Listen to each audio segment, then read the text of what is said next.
Magandang oras mga kababayan, mga ka-Golden Boy. Bakit nga ba si Netanyahu, ang Prime Minister ng Israel, ay hindi na nakikinig ngayon kay Trump? Kahit na sinasabi ni Trump na meron tayong peace deal with Iran, kaya tigil mo muna ang pagbubumba mo dyan sa Hezbollah sa Lebanon.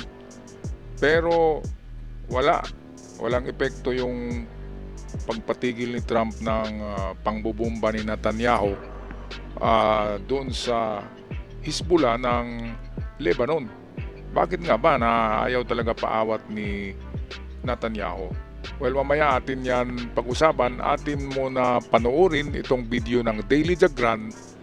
Sila kasi itong mas may alam kasi malapit lang sila doon sa Iran, sa Israel. Kaya ito ating pakinggan ang ating mga kaibigan dyan sa Daily Jagran. This time, hindi ito si Nikita Kapor, ito ay isang lalaki, pero ganun pa man, magandang balita ito. Ating pakinggan. To sign the biggest diplomatic breakthrough of your presidency, only for your closest global ally to drop a bomb on it, literally.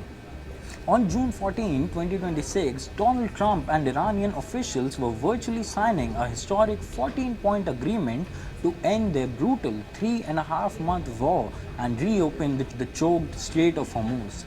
But just hours before the ink dried, Israeli drones ripped through the southern suburbs of Beirut, killing a top Hezbollah commander and nearly torching the entire peace deal. A furious Trump immediately took to Truth Social, venting, quote, "This morning's attack on Beirut should not have happened, particularly on a special day when we are so close to a peace deal with Iran. Let's not blow it." He even downplayed the minor Hezbollah drone launches Israel was responding to, calling it small and meaningless. Yet Netanyahu and his defense minister completely ignored him, flatly stating Israel will not tolerate firing into its territory. It leaves the entire world asking, why is the President of the United States utterly powerless to hold Netanyahu back? The answer lies in a massive fundamental clash of wartime objectives. For Trump, this war needs to end, and now. He campaigned on a promise to stop forever wars, telling the American public this conflict would be a swift Venezuela-style operation. With global energy markets reeling, Trump's ultimate goal is a grand diplomatic exit. But for Benjamin Netanyahu, that exact US-Iran deal looks like a catastrophic American betrayal. Iran made a ceasefire in Lebanon a hard condition for the peace treaty, threatening to walk away if Beirut was touched.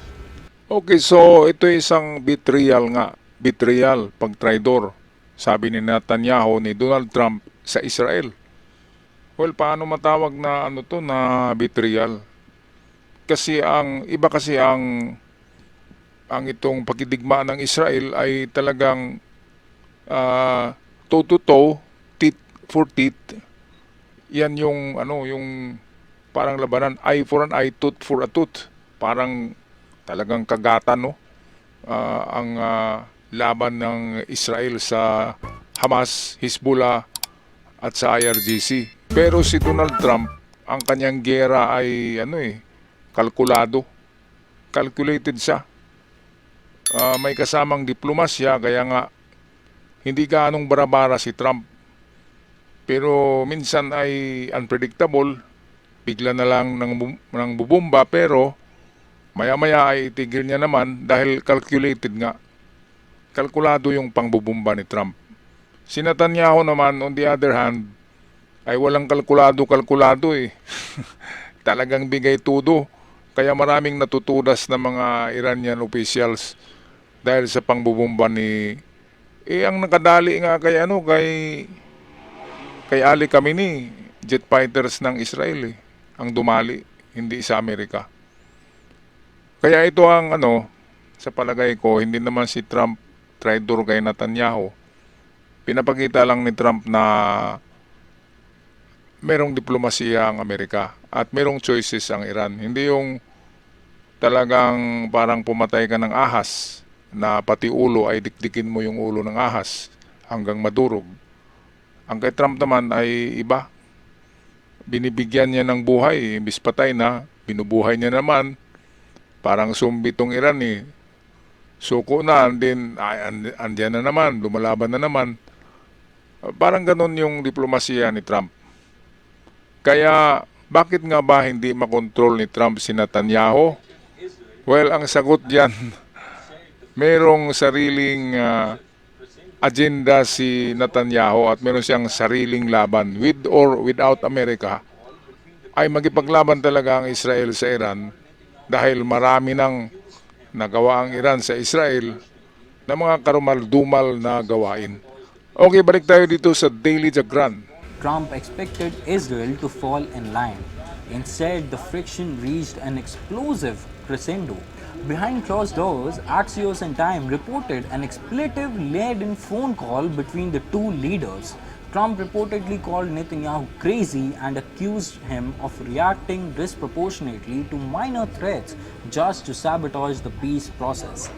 Diplomats involved in the talks openly accuse Israel of trying to drag the US back into a hot war, yet Netanyahu didn't blink.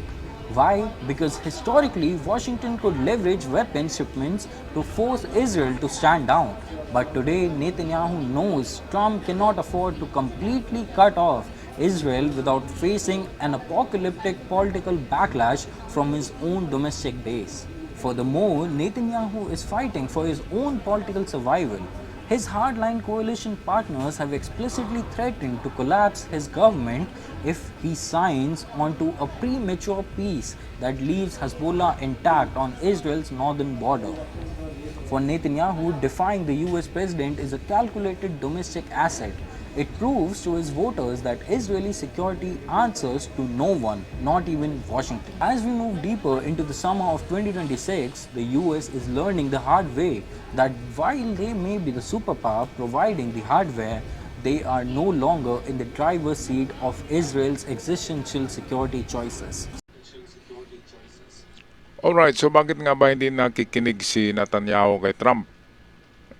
Palaging tumatawag si Trump. Sinasabi kay Netanyahu na tigil mo muna yung pagbubumba dahil masisira ang ating peace agreement sa Iran. Sabi ni Netanyahu, wala akong pakialam dyan. Meron akong sariling revenge.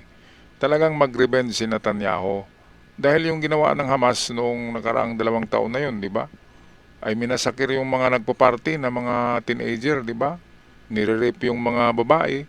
Yung mga lalaki pinapatay, yung iba buhay nga pero balat buto na yung yung itsura parang kalansay na. At hindi lang yan, kapatid ni Netanyahu mismo ay pinatay ng mga Hamas na mga proxy ng Iran. Kaya Iran talaga ang pinakakalaban diyan ng Israel. At ang Israel naman ang talagang pinaka-nemesis ng Iran. Kaya nga nag-imbento itong Iran ng mga nuclear bomb. Yan ay patungkol sa Israel. Talagang tutunawin nila ang Israel. Talagang mga mortal na magkaawa yan. Pangalawa dyan ay tutunawin din ng Iran ang Amerika at Europe, yung mga kalaban niya. At siya na yung maghari sa buong mundo. Kahit China, takot dyan eh. Kahit Russia, takot sa Iran. Kasi ang dami-daming uranium, mga kababayan. At yung kanilang preparasyon sa gera, mga city underground na yung ginawa, talagang mga syudad na underground. Talagang pangmatagalan na gira ang gusto ng Iran at gusto nilang maghari sa sanlibutan.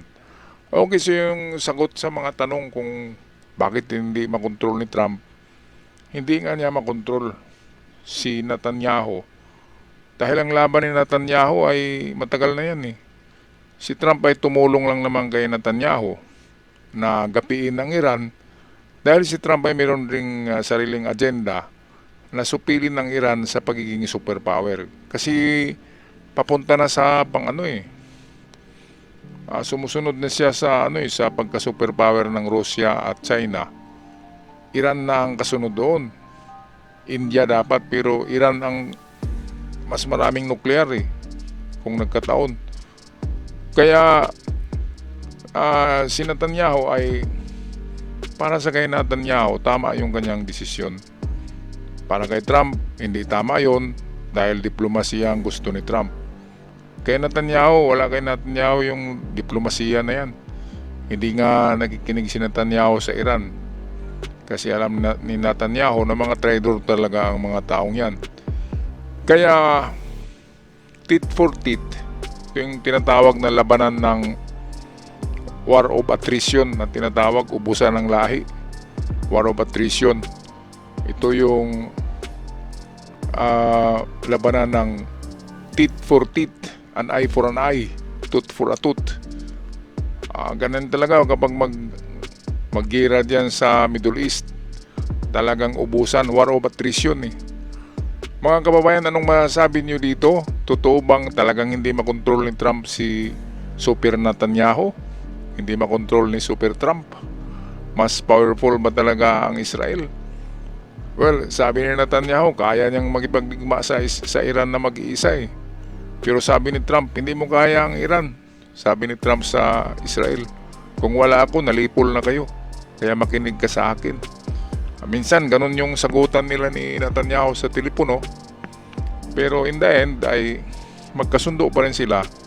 Dahil alam ni Trump na ang Israel ay isang magaling, isang matapang, at isang hindi lang matapang isang powerful ally na kapag kakampi niya at someday tutulong yan sa Amerika kapag mayroong kalaban ng Amerika na hindi magagapi. Okay, so the best of friends yung dalawa. Kahit na nag-aawa yan through telephone calls, pero in the end, sila pa rin yung strongest ally in the world. Mga kababayan, anong masabi nyo? Pag-comment lang sa ating comment section. At sa mga bagong nag-subscribe, maraming salamat sa lahat. Malaking tulong yan. At sa aking avid followers, ako'y palaging sumasaludo at nagpapasalamat sa lahat. Hanggang sa muli, paalam at ingat ang lahat.